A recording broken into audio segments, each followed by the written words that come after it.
Right, hello. Welcome to episode 26 of No Holds Barred. That's Sal. Hello, everyone. And I'm Don, and we've got another guest this week. I'm going to throw over to Lou to introduce yourself, if that's all right with you. Yeah, I'm Lou. Cool. Thanks for coming. Absolutely brilliant for you to be on the pod with us. Thank you. So, yeah, usually we have little format points, but I don't know if Sal and I made a decision last week that we were going to go twice a week now. So I think format points have gone out the window. So I think we're just going to, for now anyway, have a little chat about particularly your sector and how that's sort of moving around at the moment and the sort of difficulties you're facing as, you know, a campaigner and advocate for asylum seekers. So, and then we'll just touch on some other bits and bobs that are happening in the news, as always. And then I've got a couple of little reform bits that I always do, which I'm going to save to the end this week, I think. So, yeah. Fun. Sal looks like she's glazed over already. I was going to talk about Trump, so, you know. It's going to be a fun one today. I've got that on my tabs to talk about because, well, we still don't know what's going on properly, do we? So we know he's hanging out for a Nobel Peace Prize award that he ain't going to get. Yeah. But anywho, sorry. It's certainly not this year, is he? But yeah, Trump. Yeah, but nothing's been signed yet, has it? I was checking the news before we started. I don't think Israel haven't signed the agreement yet, have they? Well, they certainly haven't stopped bombing. This was about to say they're still bombing at the moment as we speak, unfortunately. So yeah, it's unconscionable. It's very, very sad. So let's keep everything crossed that sort of goes forward tonight, and we can. They do actually sign it, and we can get some movement on that front. Yeah, we'll come back to that next week. Probably we'll know a bit more. So, yeah. A lot of people still don't realise that asylum seekers are banned from working. So we have a campaign called Lift the Ban, which is a coalition campaign. It's got trade unions a member of it, think tanks are members of it, members of the public, businesses. We have a campaign called Communities Not Camps, which is a campaign against harmful large-scale sites, so barracks, the barge, and hotels. We campaign against hotels as well. We campaign on asylum poverty, the fact that most asylum seekers are stuck on, £8.50 a week. It's disastrous policy. And our final campaign is called Fight for Asylum Rights. And that's basically about building a more progressive asylum policy. At the moment, that campaign, Fight for Asylum Rights, we've got an amendment to the Borders Bill that went into the Commons by Nadia Whittome that was defeated. We've just retabled it from the Lords. One of the Green peers has retabled the amendment from the Lords to have a second bite at it.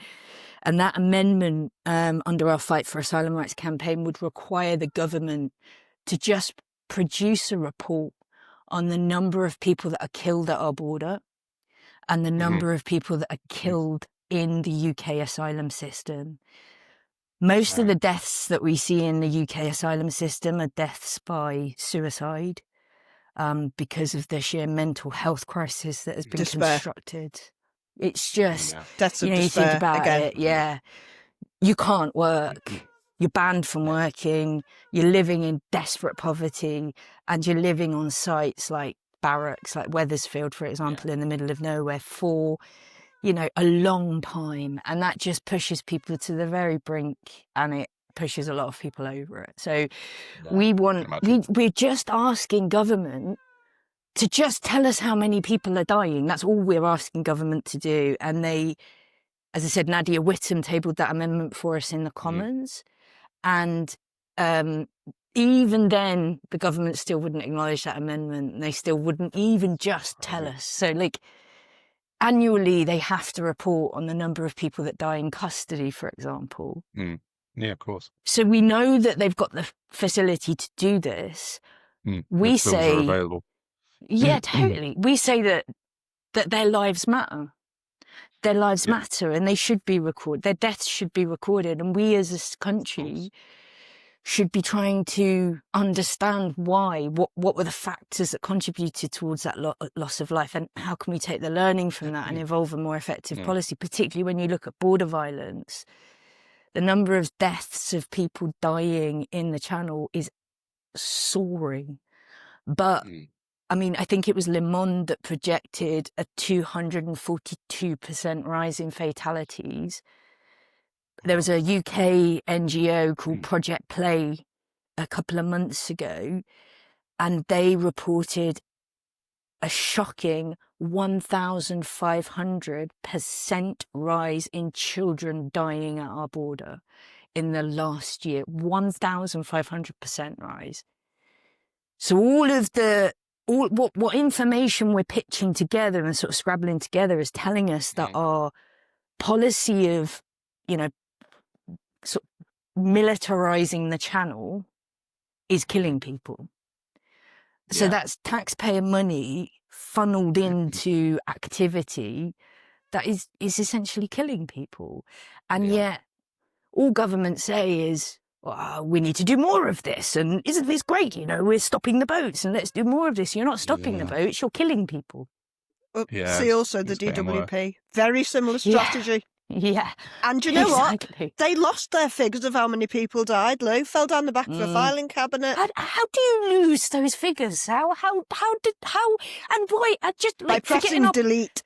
Forgetting our professional roles and our lived and learnt experiences, just as taxpayers, why are we accepting that? Because if I did my job that badly, I would lose my job.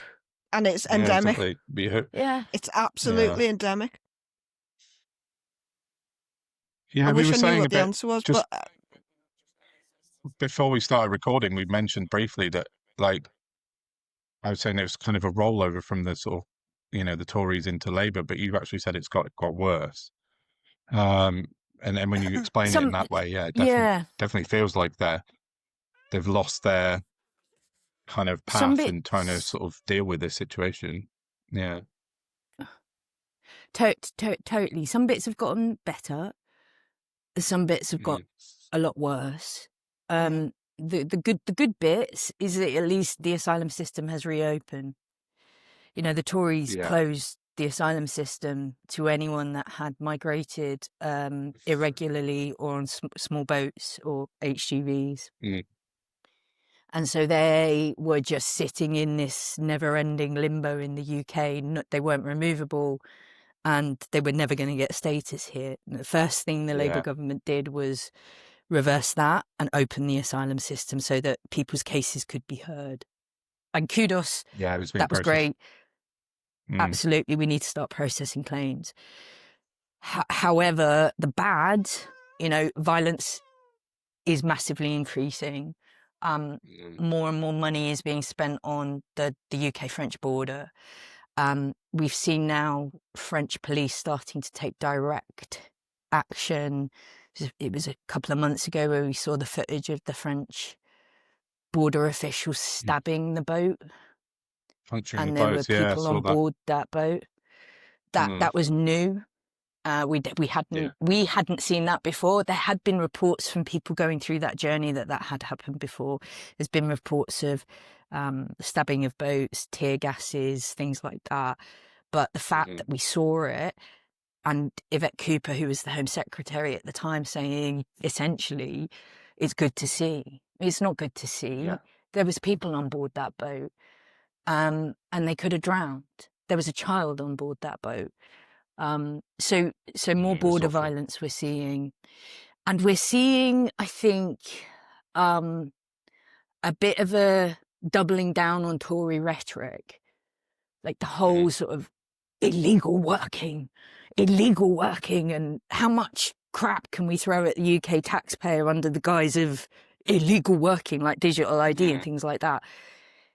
It's not illegal working, it's dangerous working. Yeah. These are people that are being exploited in cannabis houses, in nail bars, in car washes, in textile factories, in manufacturing. These are people that are paid nothing in these environments, working in lots of danger, lots of which is criminal exploitation. For women, it's mostly sexual exploitation. Women for Refugee Women wrote a report a couple of months ago, and it was written by refugee women, and they talked about how the lack of working rights in the asylum system and the desperate levels of poverty drove women towards sexual exploitation, survival sex. So we're seeing much more of that, while you've got a Labour government. The fact that Labour Party grew out of trade union movement and workers' rights movement, just labelling everyone as illegal workers, whereas and justifying really horrible ICE-style raids. Like, you go to London at the moment, you see Home Office enforcement everywhere, and you're seeing them really clamp down on sort of Uber Eats and Deliveroo gig economy workers. But that, we would say, well, just give people working rights, because how much let them work. How much money would that save us? Not just in enforcement, but lift the ban is projected. If they were to lift the ban tomorrow and give people working rights, it would save us a projected, and this is the National Institute for Economic Research, so it's not a lefty woolly like tree hugger like me. They reckon that it would save us £6.7 billion a year just to give people in the asylum system working rights, and it would increase tax revenue by £1.3 billion a year. So instead of spending all of this money on horrible ICE-style raids, why don't you just give people working rights, let them pay tax, reduce the cost to us, and it massively benefits their mental health. Yeah, totally.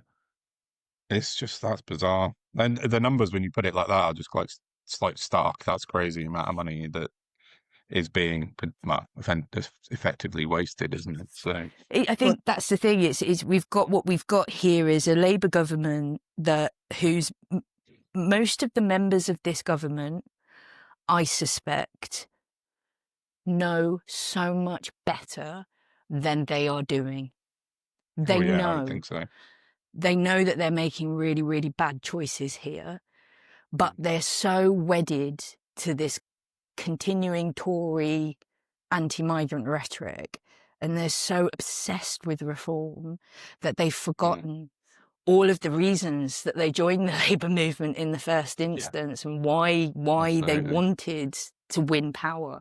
At the end of the day, if you wanted to win power to just continue Tory policy and to creep into reform policy, if you look at the whole arguments around ILR and reform saying that they would strip ILR and make people reapply after 7-8 years, Labour had already announced that they were doubling the ILR period anyway.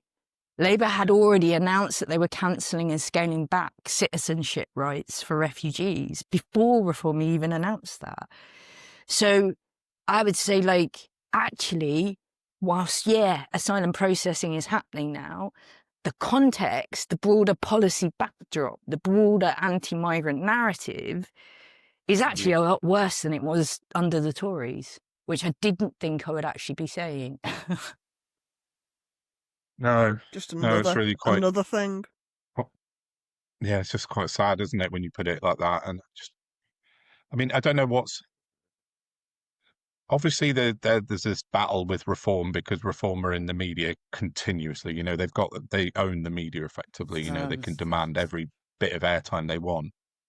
See Zaya Yusuf on Question Time again tonight. But again, yeah, in Shrewsbury tonight. Yeah, Zaya Yusuf with Annabelle again, Derham, the journalist. IEA Annabelle Denham. Yeah, journalist, my arse. I'm so glad I stopped watching it. Yeah, I have. I gave up on it now. But this is the problem, isn't it? So Starmer, although I'm sure you're right in what he said. You said he doesn't want to be like this, but he's kind of forced. I'm not standing up for him in any way, because he's making terrible decisions, and we've talked about this a lot. But they are being railroaded, aren't they, by the Reform media kind of blitz that they can have, and I think they're being forced into bad decisions a lot of the time because they have to react to the They sort don't of have to do anything. incessant. They can control their own fucking narrative. They're jumping on the Well, yeah. assumption. I think you are being slightly generous there, I would say, Don. They're Maybe a making a little. choice. I They're always try to making be a a bit choice. generous. You- Yeah. I think they are making a choice to drift towards reform from a policy. You know, it's not just what they say. With the Tories, from an asylum policy perspective, they said a lot of horrible things. And they did a But lot you of expect horrible it from them, things. don't you?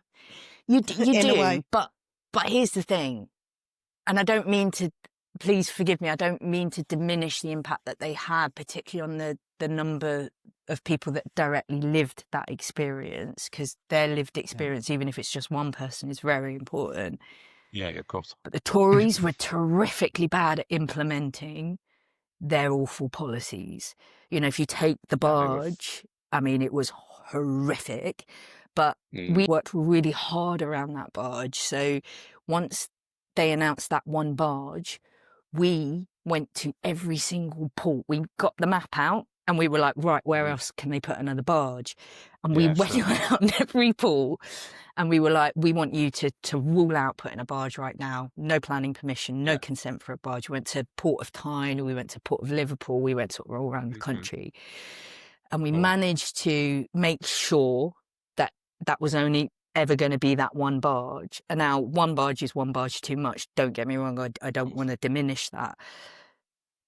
If Labour at the moment and their potential accommodation plans worry me a lot more than the Tories, because the Tories were terrible at delivering their evil policies. Labour are much more effective at delivering the things that they say they're going to do. So, for example, like they're talking about these asylum Nightingale camps.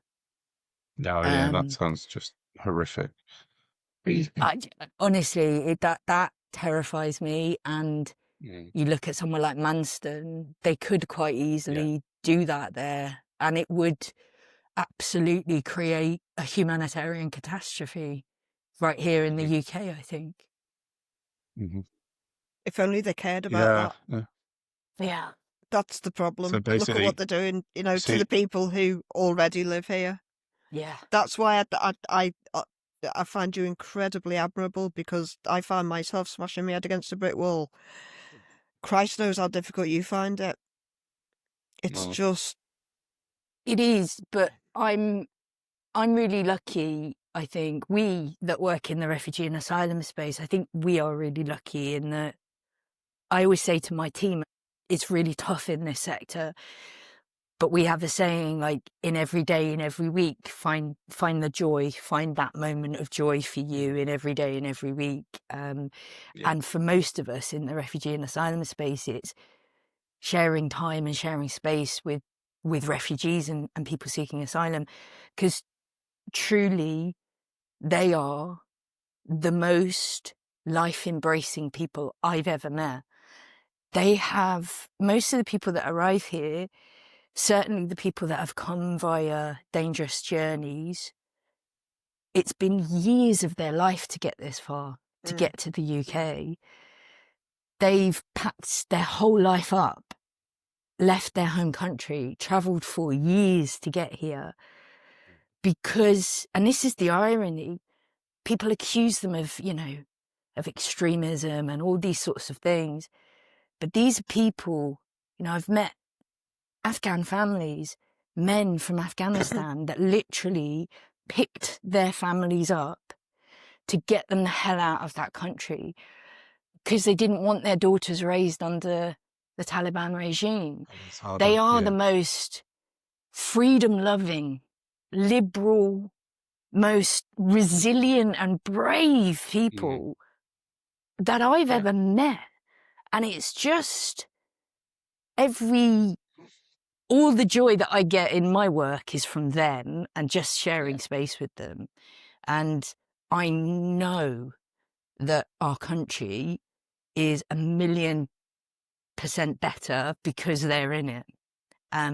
and because they've experienced what life is like under a regime, and they don't want that, and that's why they're here. They want freedom.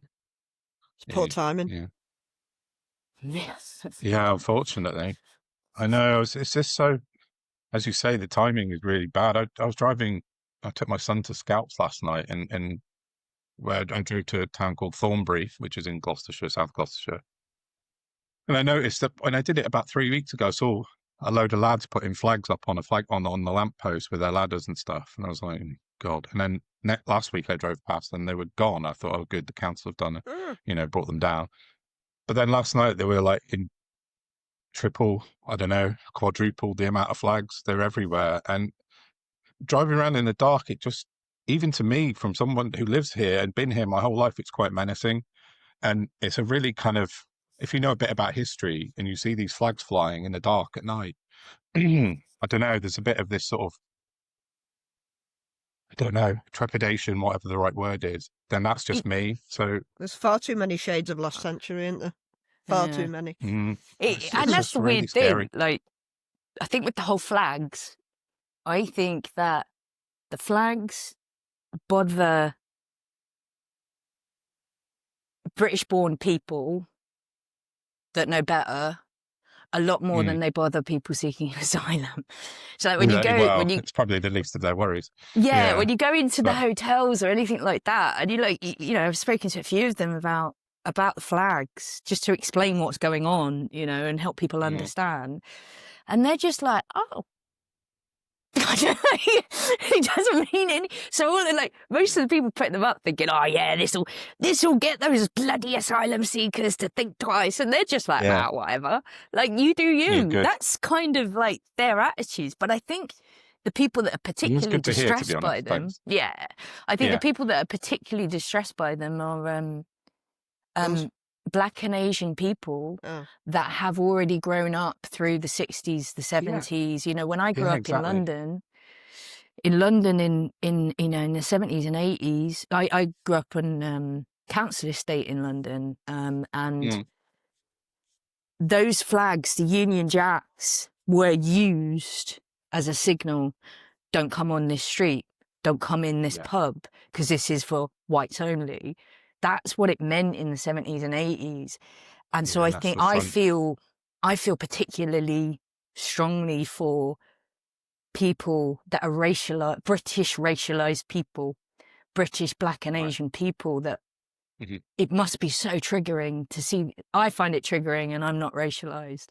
So I can only imagine how unsafe it must make those people feel.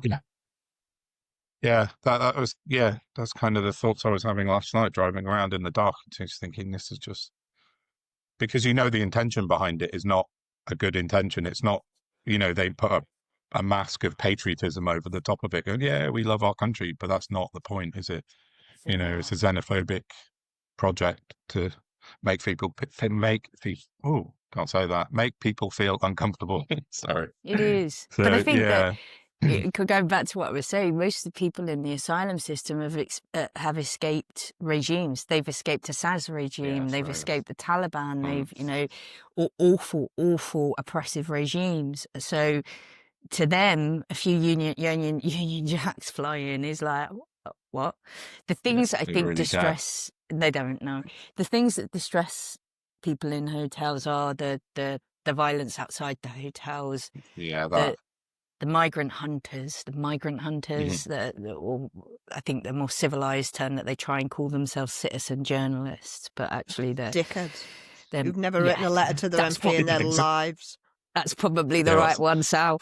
What Sal said, they're really frightening. I've been in hotels when they've been invaded. Have you? And as a British-born English speaker, I was frightened. And I knew what they were, and I knew what was happening. Like, if you're a new arrival to the UK, and particularly if you've got your children with you, because there are children in hotels, they're really terrifying, and they bang on the doors, and they'll be like screaming abuse at people, demanding to know where people are from, why you here, blah blah blah, and they even follow them down the street, and they'll just shout abuse at them They're all the not way down well. the street. Get Elby. Like, literally, get Elby. Go and touch grass.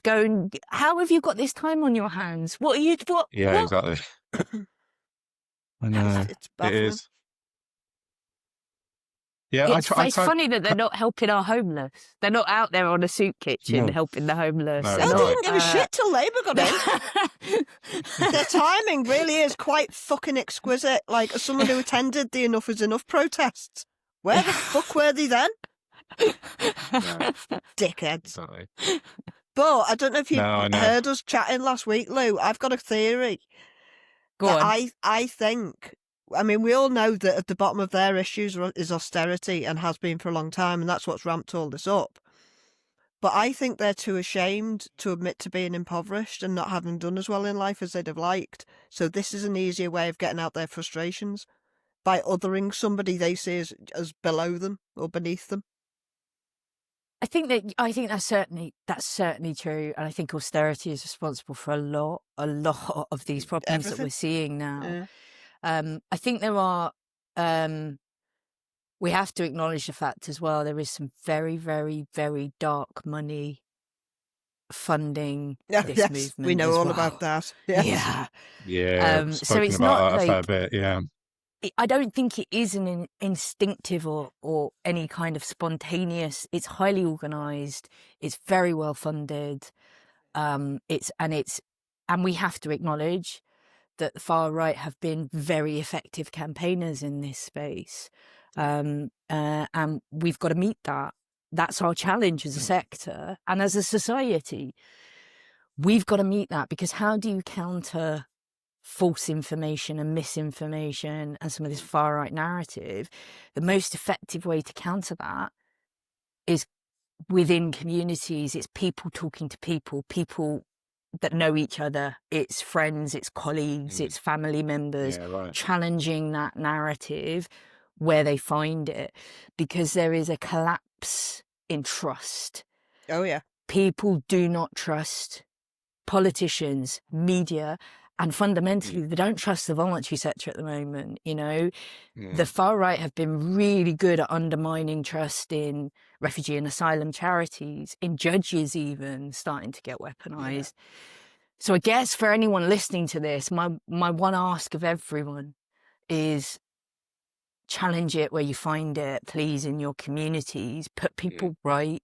Sometimes that can be really difficult, I think. But even if it's just a little thing that you feel comfortable with, just making an interjection in someone's life, please, we need you. If you're ever going to speak out, if you're ever going to challenge your racist uncle, now is the time. Yeah. Now is the time. Yeah, it is. You're right. Definitely. Hmm. Yeah, I know. It's a strange old time. I saw Gary Neville. Do you see Gary Neville's No. video on the flags the other day? He's triggered everyone, hasn't he? He's really set the cat amongst the racists. And What did he say? Something about middle-aged white men? And now basically, that was even about more it. flags have gone up. Yeah, There is just proved his something point. about that sort of. I do wonder how much of the changing power balance between men and women is also feeding some of this as well. Sal, your point around, your theory of it is this people that have underachieved or haven't met their own expectations that are looking for someone to blame.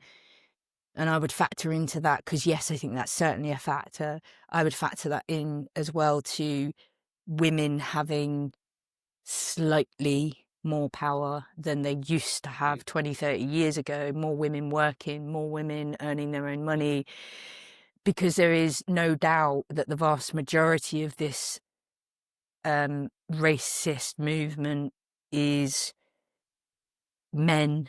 It's white men that are leading it. Now, they're trying very hard to avoid that by having, like your pink protests and stuff. Pink ladies, But, yeah, but when you look at the numbers, actually the pink protests are actually very small numbers. The vast majority of this is men leading this. And I do wonder... Adam Brooks! I amongst do other wonder people. if this is an element of this rise in fascism and that the hard and far right is men feeling, some men, not all men, sorry, Don, some No, men that's fine. feeling somehow emasculated and Emasculated, but yeah. then having to assert their masculinity. Our women, our country, our children. It does, like the flag thing feels like people cocking their leg and pissing, really, doesn't Yeah. it? Like Marking the it's- territory. Yeah. yeah. You're right. It does. So there's something very, very sort of cavemanish about it.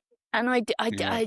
is that because That's they're interesting. finding Yeah. that they don't know what their role is as a man in the UK because they haven't got the power that they used to have, even though they still have massively disproportionate power?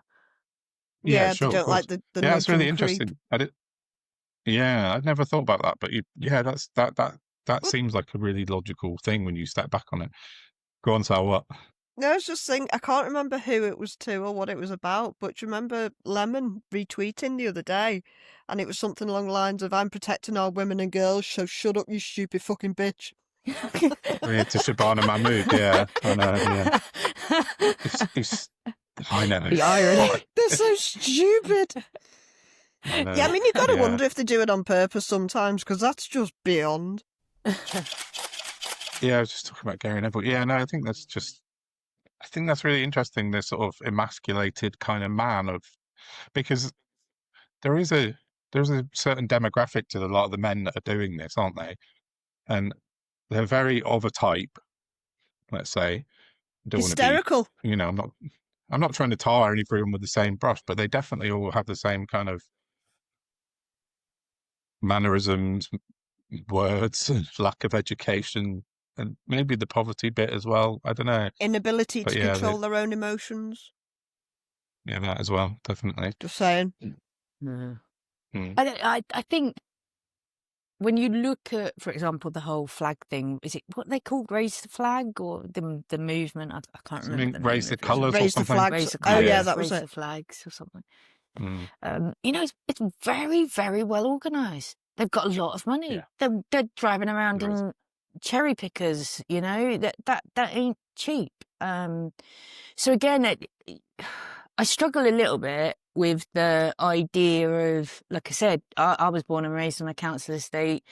My dad was a plumber, my mum was the secretary, and a cleaner, and we didn't read The Guardian, we didn't read The Observer.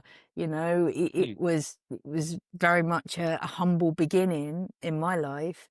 So I struggle with the sort of weaponization of the working classes around this, and this, you see a lot of, far right, hard right, working class issue. And it's like, that's not the working class that I grew up in. The working classes that I grew up in, even though we were in London, my dad went out on strike to raise money for the miners to send it up. Yeah. That's the working classes that I knew about. That was when we had community. Yeah, it was when we understood solidarity and we understood that together we had a common enemy, and that common enemy was greed and capitalism and Thatcher in our house. Thatcher, It was exactly, Thatcher. But we didn't talk about migration. We didn't talk about refugees. I probably didn't even have any awareness of it until I started, in my adult life. Mm. I still think that if you go to most proper working class areas, certainly in the cities, I don't think those people in that area, I don't think migration is their top concern. I think their top concern still, I think the media is trying to project it as a working class concern. That's why Farage is giving it all, I understand the working class. Mate, you don't. You come from private school. You've got exactly. nothing. We have got nothing in common. Like, what are you on? You're so far removed from the working classes. It's unbloody real. I think they're telling us it's a working class problem. But like I said, when you go out and you look at some of the people that are raising these flags, they're not necessarily working class people. There's a lot of money in that movement. Oh. Yeah. So it's like, did I show you a clip of somebody in a Bugatti or something? Sorry? Do you remember ages ago when it first kicked off? I'm sure I sent you a clip of like two like Cockney white boys in a fucking Bugatti with Union Jacks. With Just that like fella clear that's just Nepo baby types. yeah, Fuck off. Yeah. that fella that's just been booted off Strictly. Oh, The is he gone, working has he? class, Oh, the Skinner. working Yeah. class. Yeah, I'm working class, Yeah. working. No, you're not. You No. went to private school, mate. You're not. So there's this No. like whole.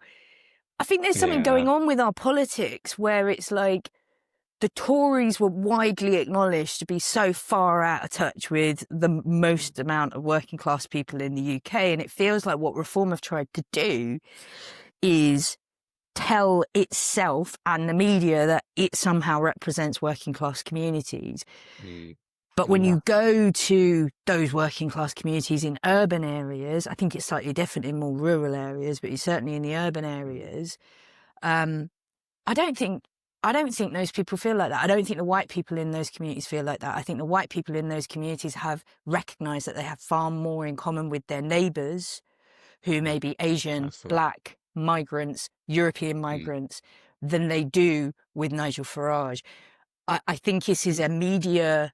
It's like a media mirage. It's a manifestation, isn't it? Yeah. They're saying it often enough until it actually happens. Yeah. Keep saying it until it becomes true, kind of thing. And this is where I think one of the most crucial movements at the moment is actually the trade union movement. And, starting to see some trade unions now really coming out and saying enough. This has to stop.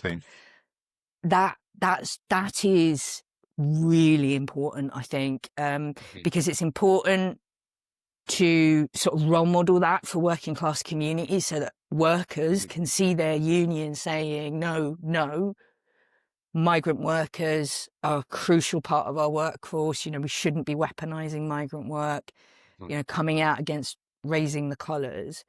And that's one way of really starting to undermine this political and media narrative within those working class communities. But that's what we need to do. We need to crack into those working class communities.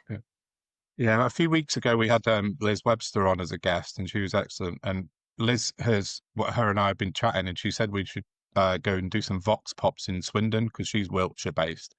Because Swindon's such a diverse kind of mix of demographics of all kind of types of people across the city, and she's done it before. So Liz and I are going to go out, I think, next month in November, and just have a walk around Swindon and chat to some people and get it on camera, because I think that could be quite a sort of indicative kind of what you've just said. That the working class, the real people on the streets aren't idiots, racists, xenophobes, whatever else. I think that might be quite a good. Swindon might be quite an interesting place to do that. I still maintain that if people had enough money to manage and services weren't completely broken and functioned, nobody would give a shit about immigrants. I really want to believe that, Sal. I really do. It's the newspapers telling them to give a shit. That's the only reason they do. It's half the only. Most of them don't even see an immigrant, but the Daily Mail says. I think it's interesting, actually, if you think about the Blair Labour government. Now, that government did not reflect my personal politics at all, but parking international policy, because that was a war criminality disaster. And all that. Yeah. Moving swiftly on from Blair's role in all of that. Yeah. The actual, at that time of that Labour government, I was working in some of the most deprived areas in London. I was doing street-based outreach to homeless young people mainly, right, and trying to make interventions to stop young people being criminally or sexually exploited. And there is no doubt that in my lifetime, I'm nearly knocking on the door of 50, but in my lifetime, life in the UK was infinitely better under that Labour government for working class and poorer people. Absolutely. And I say that with slightly heavy heart because, as I said, that government did not necessarily reflect my politics, but credit where it's due. Sure Start was a game changer. The SRB, the old single regeneration budget, the New Deal for Communities that was announced, that New Deal for Communities on those council estates that received the investment was game changing. Then you had, the things the investment that went into schools, the investment that went into the NHS. Now, unfortunately, a lot of that came out of the private sector, as I said, not fully, that does not LFIs align with my politics, but the accessing the NHS was easier, accessing healthcare was easier. People had more money in their pocket, people had a higher standard of living, and accommodation was easy. One of the things that Labour government did was change priority housing need from 16 to 18, so that it stopped all of these 16 and 17-year-olds being street homeless. So there were some really good things from that Labour government. And yet, there was still a real anti-asylum, anti-migrant narrative that we have forgotten about. But it was that Labour government that introduced the concept of asylum dispersal and burden sharing for asylum seekers, even though our numbers were very, very low. It was that Labour government that stopped asylum seekers from claiming benefits and forced them onto woeful levels of asylum support. They completely reimagined the asylum system. It was that Labour government that introduced the architecture for the hostile environment that Theresa May then came in and turbocharged, but it was actually introduced by that Labour government. So actually, there is, I think, poverty and austerity is a massive factor in support for anti-migrant and anti-asylum policies. But in this country, we have a fundamental problem with the political classes always pulling the lever of anti-asylum and anti-migrant policies in a bid to sort of retain their power. They are always the first lever reached for whenever a government feels like it's in a corner or under a cosh, usually closely followed by LGBT people and disabled people. We always say in the asylum sector, asylum seekers are like the lab rats. They always test their most hostile policies on asylum seekers and then swiftly roll them out to disabled people and people without work that are claiming benefits because they're the next in line. Yeah. So it's like when you look at our recent history, that relationship between poverty, austerity, and anti-migrant and asylum policy isn't always there. It's certainly what we're seeing at the moment, but we have to acknowledge that there is an enduring xenophobic streak in whatever government we have.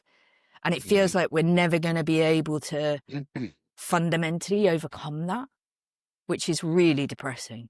Yeah. That is quite sad. Yeah. I can't disagree, which is even worse. I know. Damn it, Sal, disagree with me. Tell me I'm Come on, wrong. Sal. Save us all. The thing is, they need this xenophobic streak because if they didn't have it, we'd all be looking at wealth taxes. It's true. It's almost like it becomes part of... Here's our shield today. It will be immigrants. Disabled people next week, and then trans on the third week. It's like I've been having this conversation in my head, so forgive me for inflicting it on you.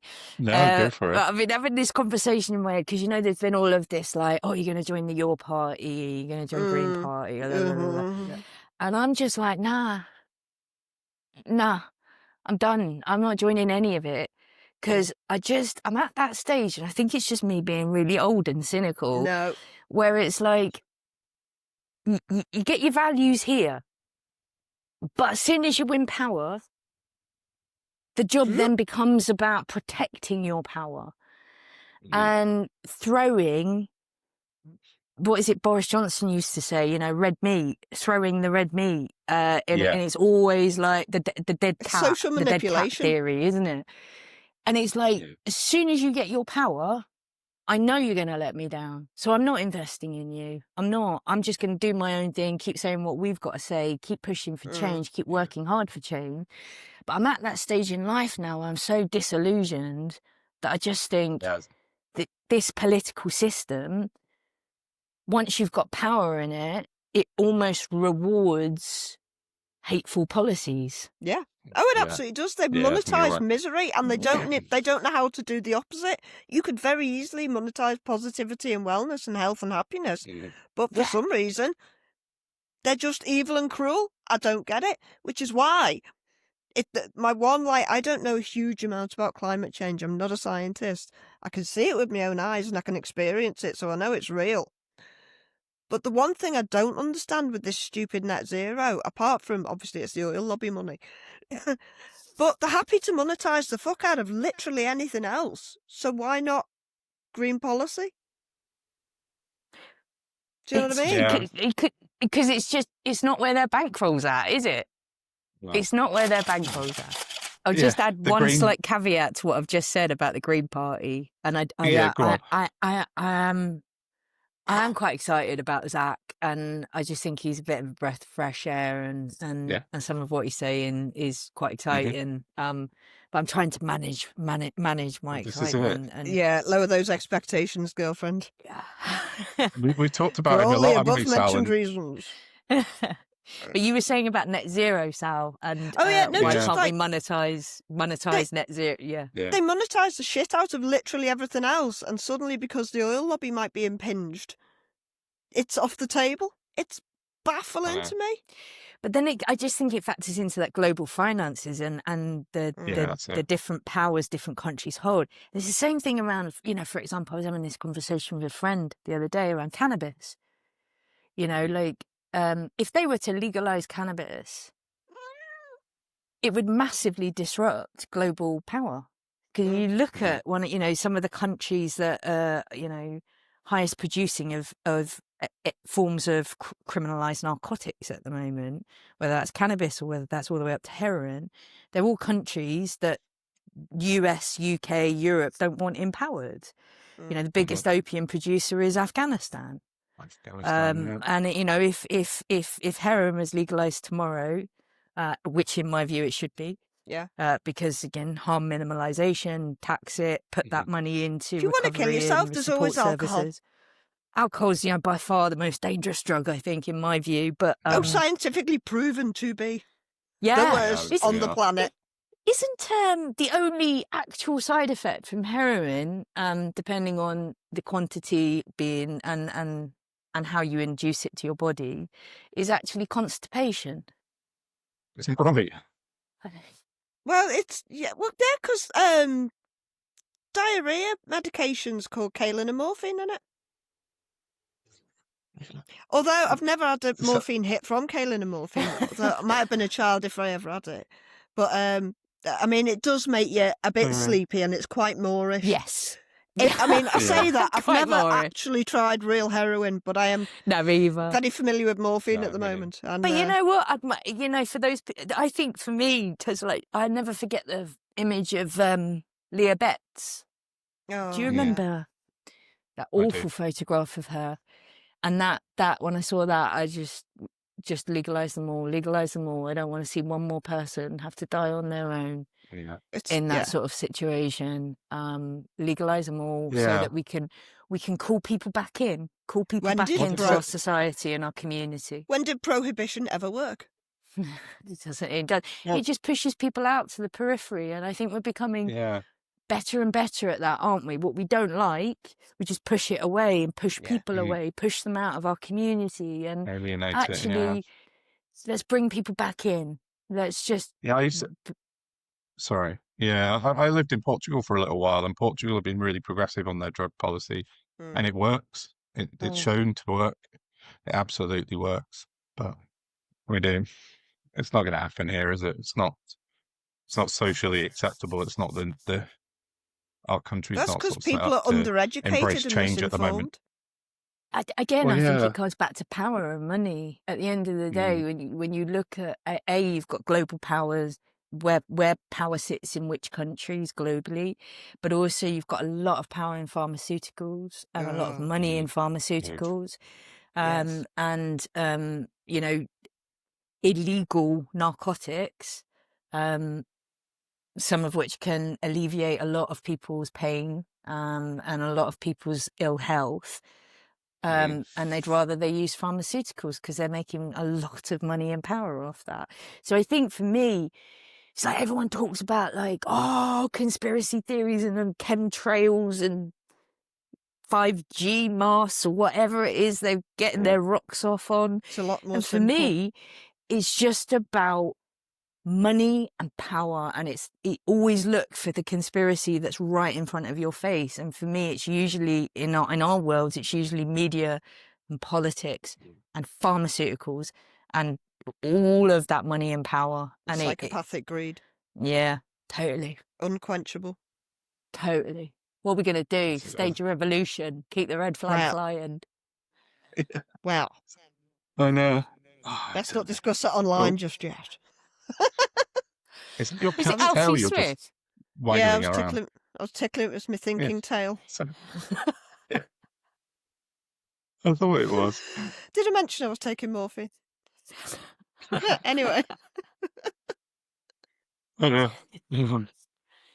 Yeah, well, so, yeah. I just saw something pop up and I've just lost it where it was. Oh, I mean, I So, have actually formed out how we can have a revolution, Lou, if that's of interest. Please, yeah. If you, Oh, yeah, let's it's do quite. it. Well, no, COVID taught us everything we need to know. What we need to do is sit down every single Monday until they meet our demands, and then if they don't do it after a month, then we sit down every Monday and Tuesday and just really massively disrupt the economy in ways that's really going to upset them. I'm up for it. It's called civil rest. Yeah, I'm up for it. I'll have a bit of civil rest. There we go. Yeah. Escher was talking about that, wasn't he? That's brilliant. Yeah, such a good idea. Yeah. I'm up for it. When are we going to do it? Just we need to build a whole civil rest movement. Yeah. Well, that's I've got a little thing that it was the first meme I ever made, and actually the last one I think about it. But yeah, civil rest. It's the way forward. I'll be there with you, Sal. We just need to form a little committee of people who know how to do all the jobs. I think they call it a government, but we don't want one of them. We want one that functions. Don't say that. Don't label it with a government word. Yeah, that just ruins everything then.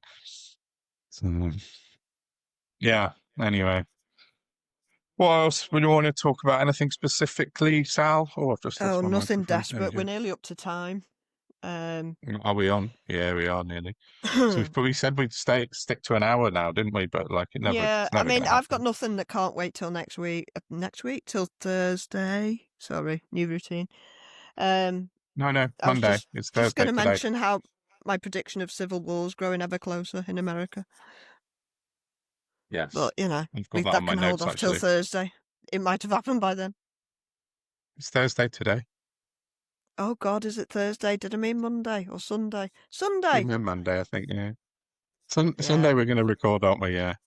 Yeah, I just saw something about that. I've got it on my notes, but it was Stephen Miller let something slip on CNN last night, and they did a bit of shonky editing in CNN, and what did he say? He said Trump has plenary authority, meaning that Trump has overall control of everything and he can do anything he wants. And CNN edited it out and took that comment out. It's a bit weird. Wow.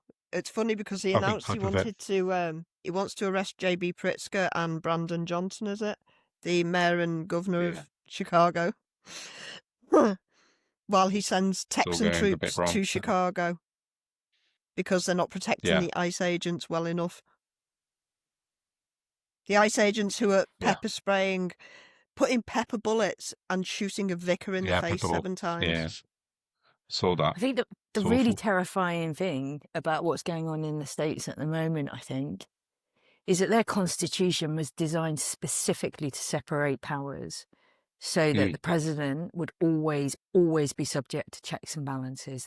Their written constitution laid that out, and so you've got the 3 different arms of state, presidency, Congress, judiciary, all very separate. Now, when you look at the UK, we have a much less robust system because our executive is drawn from within our legislature.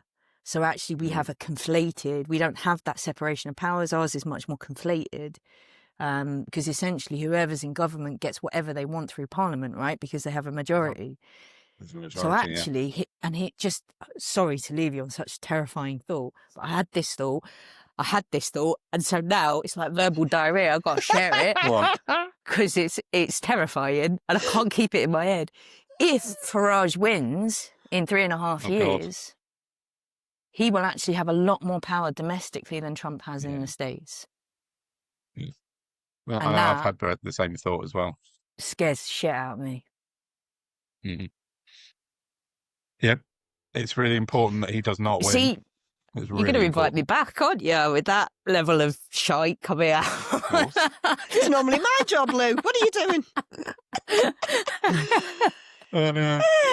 But don't have nightmares, everybody. You're absolutely right. Yeah, do sleep well. Yeah, that's it. Right. See you later. And on that bombshell, no. No, listen, he hasn't got enough. Worrying. There aren't. If Labour do the job and get through the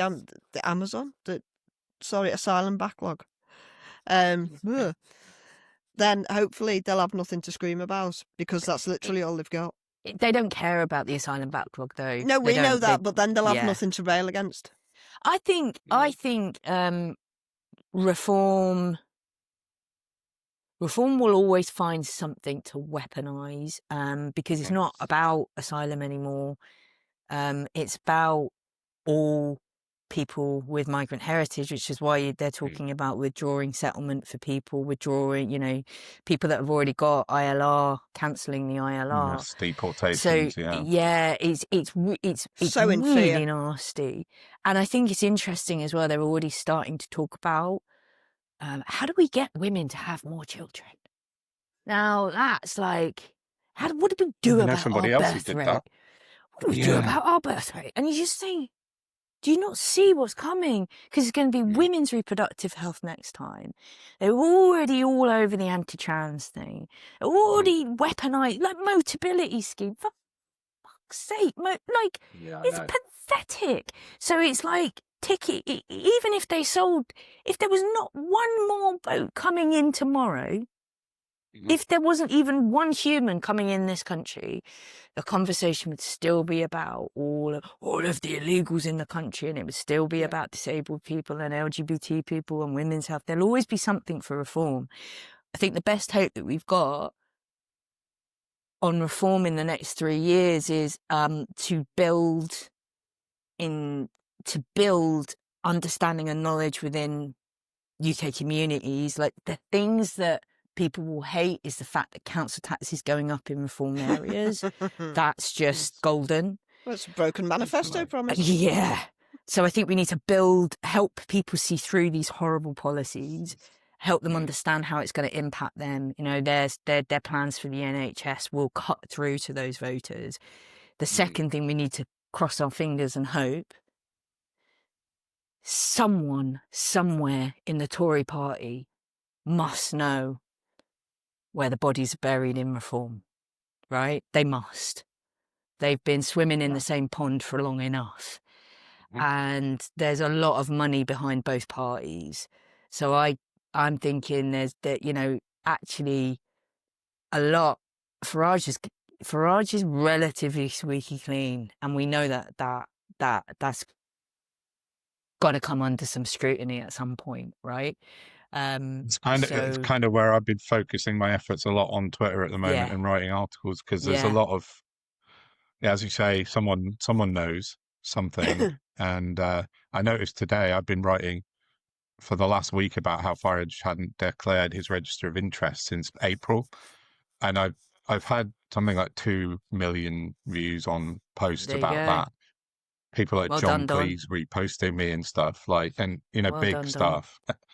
And today, guess what's happened? He started declaring his interest, but he's left all the gaps. He's put them in as of October, so he's still got 5-month gap. So he's still in breach, but he's just 5 suddenly months. Yeah. So he's suddenly like, I think he must have seen the people talking about it and gone, "Oh shit, we need to sort this out," because, as you say, he is quite squeaky clean. He's several layers detached from everything on all sides, but yeah, he's still in breach of his register of interest. So it'd be interesting to see if anything does come of that. It's that sort of stuff, and it's people like you working really hard on that, Don. That's going to potentially save us all, Don. It's all on you, Don. No pressure, right? Between you and Mr. Ethical. I'll be over here dealing with Asylum. You just crack on with that. I'll leave that to you. The financial investigation side of it, yeah. But yeah, I think it's threads worth pulling at, and I think, like you said, I think that could be their, Achilles heel when it comes down to it. And like you said, about the council tax, with Kent hoiking their council tax by 5% this week, or announcing that they're going to, when that was their flagship Doge kind of announcement in June, was, oh yeah, Kent, we're going to save billions in Kent. And as it turns out, nope, opposite has happened. Totally. I think that council tax raise was, I think that's going to harm them. I think it's going to hurt them in the polls. The other thing is I think that they're terrifically awful conference. I mean, I think that went down like a bucket of cold sick with the public, to be honest. I think what Farage and Reform are trying to do is take the American MAGA movement as is, like without amendment, and cut and paste it into the UK. Exactly. Now, for 70%, that might work, but that 30% is going to undermine you quite significantly, because in this, people, even the Reform supporters, even the hard and far right, the hard right or the centre right in this country, do not like COVID deniers. They don't like people that undermine medical science, the whole chemtrails thing, stuff like that. That does not go down well with the British electorate in the way that it does with the American MAGA movement. So it may be that also contributes towards their undoing and their downfall, we can hope. Yeah. Fingers crossed. I think so. Yeah, just got to keep plodding on. We have. And also, like, meeting new people like yourselves and feeling like, I think, as difficult as the last few years have been, and at the moment in the refugee set base, it's not just difficult, it's downright dangerous, we're all getting death threats, and most small charities have had to implement some really horrible procedures to protect their staff and volunteers. But I think in times like that, it sort of almost makes you lean out further and build new relationships, build new connections, and find new ways to build community. Whether that's through media, social media, whether that's actual physical communities. So I think that in my positive moments, I think we can make our community stronger by coming together through some of this. So it's been lovely to chat with you both for the last hour as an example. Oh, of you that. too, Yeah. Exactly that. I think that's what Sal and I kind of, we've started small and we're growing, but we're not massive, but we're doing that exact thing that you've said, and we're reaching out to as many people as we can to try and build that community of people, of outreach and contacts that we can, when it comes down to it in a couple of years' time, if we need to reach out to these people, then we've got them, we can do it. So it's exactly what you say. All power to you. No, I think. And you, Lou. Everything you're doing is amazing. So really, it's fantastic. Thank you. Yeah. So shall we finish on that positive We probably should. note? Oh, yeah. Not Do that. Brilliant. Right, let's leave it there. Thanks, Lou. Really appreciate you coming on. Lovely to meet you both. Lovely to meet you both. Take care of yourselves. Perfect. You too. All See right, you later. cool. Speak to you soon. Bye-bye. Bye. Oh, that was nice. In a way. Yeah, that was brilliant. No, it's hard talking about this stuff, but Lou's lovely, isn't she? So she's brilliant. She's to chat great. to, Yeah. So get behind her campaign for asylum seekers, because if you've heard her chat, you can see how important it is, and it's a really, really amazing thing that she does. So thank you, Lou. Mm. Hopefully we'll get you back soon to chat, because brilliant. So that being said, let's sign off Yeah. from Sal and I. We shall So see you again on Monday. Thank you for listening. Please like, share, subscribe, etc. And Yeah, we definitely will do see that. you Sunday or Monday.